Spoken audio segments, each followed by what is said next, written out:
昨年利用した牛糞もみ殻堆肥。今回はその製造現場にお邪魔します。ここは石川県の河北型株式会社河北型有機の里様です。県内生乳の約 70% を支える酪農の聖地です。はい、では牛舎の方ですね。今回はハーモニーウィズさんの方で見学をさせていただきます。ここで運命の再会。実はハーモニーウィズさん、当園のイチジクでアイスクリームを製造販売してくれているところなんですね。牧場を経営しているのは知っていましたが、まさかここだったとはびっくりでした。牛さんはすごい量。今150頭ぐらい。150頭。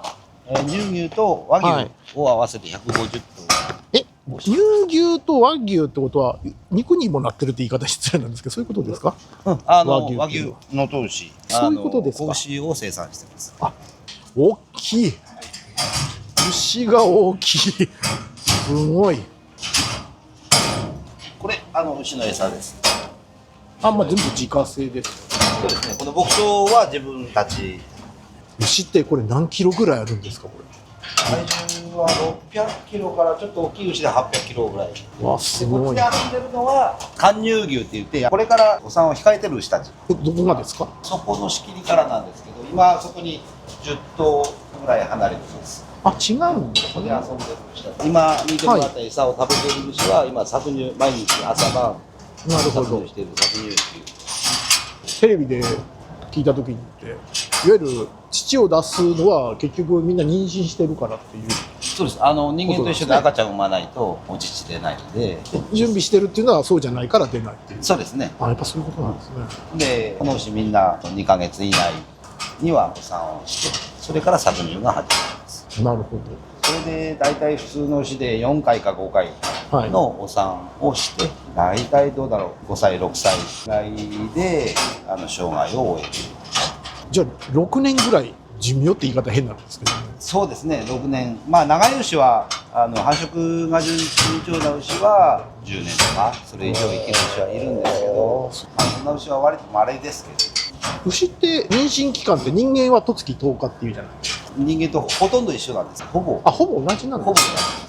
で1年に1回のお産をしながら 4,5 年乳牛として育てられている。ちなみにこの1回の搾乳でどのぐらいこれ取れるんですか？1日の乳量でだいたい30リットルだから、大い牛は本当50リッター60リッター出す牛もいるんですけど、倍ぐらい違う。平均するとだいたい30リッター、毎日80頭弱の搾乳をしてるんですけど、毎日2400、今2600ぐらいの牛乳が生産されています。この酪農団地で、1800頭で県内の7割生産牛乳。そうですね。やっぱり石川県で酪農って言ったら河北型が聖地っていうかなんですかね。そうです。県内のもう7割8割一番大きな生産地。やっぱそうなんですね。ここが16牛舎があるということですよね。牧場の数としては今10軒10で、牧場が集合したところがここです。川俣酪農。いわゆる複数持っておられる方もいらっしゃるというですね。すみません、ありがとうございます。自給飼料ロール。この子たちは今餌が何もないので待ってたわけですね。今日遅れてしまう。もうみんな早くくれって待ってたんですね、これ。今日はおかしいです。それ私のせいです。いえ。そういうわけじゃない。ちなみにこれで何年目ぐらいのこの大きさになるんですか？この子らで今3目だから4歳、5歳、5歳ぐらいの子たちですね。こっちはもう少し分かって。多少確かなんか一回りというかちょっと小さいというか一回り小さくですね。初めての出産する牛っていうのはまだ割と3歳ぐらいまで成長するので、だから3歳4歳になると。じゃあもうこの大きさが最大なんですね。これ搾乳する機械です。これよく見るやつですね。父にこう装着してっていうやつでね。絞られた牛乳がここに溜まってきて集まって、でここからポンプで送られてこのタンクに。これタンクなんですね。冷やしてあるっていう感じ。冷蔵庫なんですか？見て大丈夫なんですか？どうなってるんですか？もうツルツルいっぱいですよね。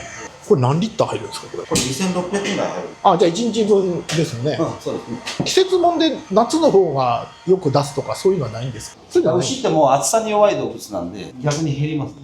極端に。冬場の方がいいんですか。そうですね。涼しい方がいいっていう感じですか。和牛は子牛ということですか。本当にちっちゃい子牛だ。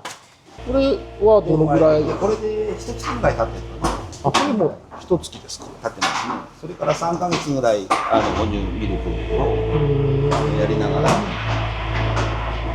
手前が若くてっていうか、生まれたばっかりでミルクやってるのをこっちに買って、でミルクを切ったらこっちに持って。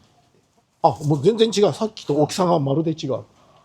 倍ぐらいにほんでだんだん大きくなってる。こんな真っ黒の牛が今40頭ぐらいいるかな。なんか黒毛和牛って黒毛っていうそういうことですか。そうするとここはなんかホルスタイン系のちょっと色が。これ乳牛。あ、これは乳牛なんだ。乳牛として今育っています。品種が違うってことですか。これホルスタイン種です。こっちは違うんですか。黒毛和牛。あ、そう、黒毛和牛っていうのはそういう言い方なんで、ね。これが今1歳ぐらいですか。これでまだミルク当たってるから3ヶ月ぐらい。あ、いい3ヶ月でこんな大きいんですか。じゃあさっき入り口にいたが3ヶ月だとこのぐらいになる。あ、そうですそうです。お、すごい成長。はいや。すごい湯気出てますよね。サークルコンポという機械になります。サークルコンポ。はい。5、60度まで上がってると。まだ微生物がそこまで発酵してない、割と新しめのやつなんで。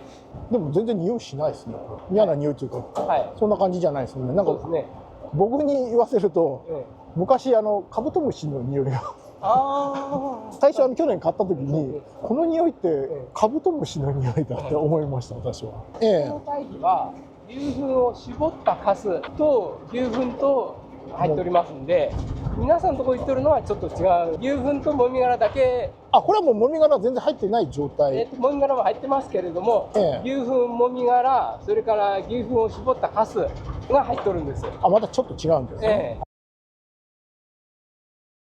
75日以上経ったやつを今運んで、向こうの堆肥ストックポイント、一番向こうの建物に製品ストックポイントに運んでるところです。有機の里さんでは16頭の牛舎から毎日出る糞尿を収集しております。昨年1年間の牛糞もみ殻堆肥の生産量は約1800トンにも及びます。牛糞の重量に対し約 10% のもみ殻を混ぜているそうです。昨年酪農団地から搬入した糞尿の量はなんと39,550トン、約4万トンになります。その糞尿の量4万トンに約 10% のもみ殻を混ぜて、昨年は約1800トンの牛糞もみ殻堆肥を製造されたそうです。牛糞もみ殻堆肥の方は非常に人気で1800トンございましたが、毎年売り切れる状態になるそうです。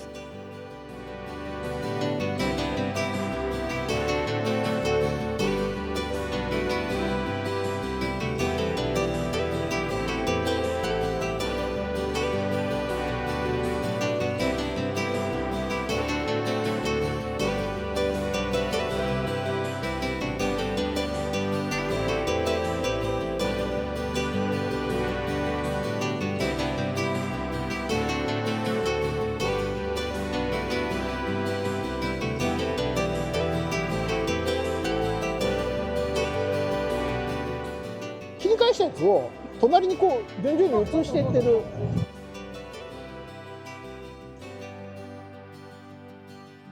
仕込みから製品になるまでの期間は季節によりますが、おおむね75日ほどだそうです。その工程で最も気の使っているポイントは、糞ともみ殻を均一に混合することと空気を十分に入れてやること。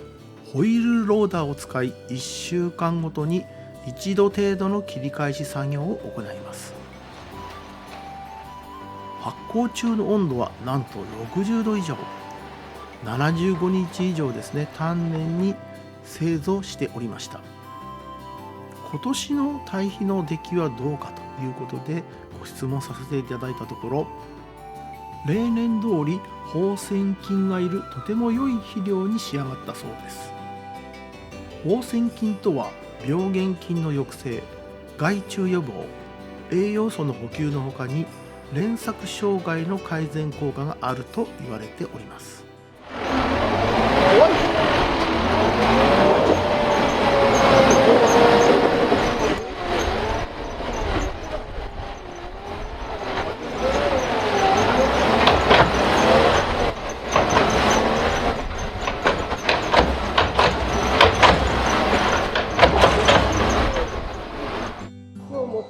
分をさっきのあっちは全然絞ってないんですよね。あれは絞らないでもみ殻と混ぜて堆肥にする。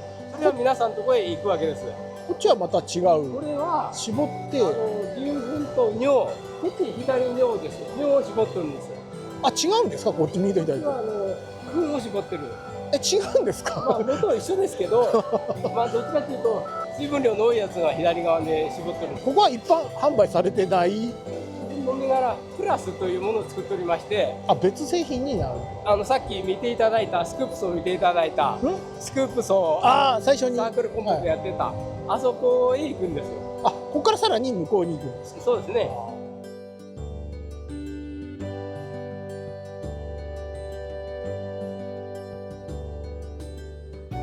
牛糞もみ殻堆肥に期待できるものはどういうことですかというのをご質問させていただきました。